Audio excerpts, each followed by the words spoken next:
Bom dia, pessoal. Então, faltou na última aula a gente trabalhar a queda livre dos corpos, né? A última parte do conteúdo. A gente viu o lançamento e faltou queda livre.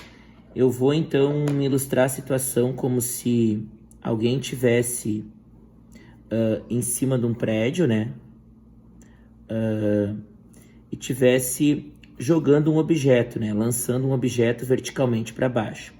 Então, o objeto estaria caindo de uma certa altura, onde o objeto, na verdade, ele tem velocidade inicial igual a zero, porque ele está em repouso, ele está parado na mão de alguém, né? Bom, então aqui ele vai atingir uma certa altura. Então, neste caso, o que a gente tem que levar em conta é a questão que o objeto ele parte de uma velocidade inicial que essa mesma seja zero, né? Então, nós temos o seguinte, alguns conhecimentos. As fórmulas, então, que nós temos dentro da queda livre. A primeira fórmula que nós temos é a fórmula da velocidade. A velocidade, como não tem velocidade inicial, eu vou usar apenas a gravidade vezes o tempo. Lembrando uma coisa bem importante, a gravidade neste movimento, ela é sempre positiva, porque ela está a favor. Então, a gravidade, ela é mais 10 metros por segundo ao quadrado, né? Ela é sempre positiva. Lembrando que no lançamento vertical a gravidade era negativa, porque o objeto estaria subindo. Quando ele sobe é negativo, quando ele desce é positivo. Bom, a altura é, na verdade, é a velocidade, desculpa, é a gravidade vezes o tempo ao quadrado sobre 2. E também eu posso descobrir utilizando o Torricelli, que é v ao quadrado igual 2 vezes g vezes o delta h. Lembrando que o delta h aqui, na verdade, é a mesma altura, certo? Então, aqui nós temos os três conhecimentos. Velocidade, altura, utilizando o tempo, e velocidade, utilizando o Torricelli. Bom, eu passei para vocês um exemplo, que depois eu vou estar postando em sala de aula, que fala o seguinte, né? De um objeto, um exemplo referente. Exemplo de queda livre. Tá?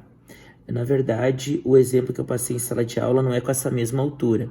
O exemplo que eu passei em sala de aula foi numa altura de 320 metros. Aqui eu vou passar um exemplo para vocês, que eu vou estar postando também no grupo de discussão, que uma esfera cai livremente de uma altura de 80 metros. Então, a esfera cai de uma altura de 80 metros. Neste caso, nós temos a gravidade 10 metros por segundo ao quadrado. E no exercício está pedindo o tempo que ela leva para atingir o solo, né? Essa esfera leva para atingir o solo. E está pedindo na alternativa B a velocidade que ela leva para chegar até o solo. Então, presta bem atenção.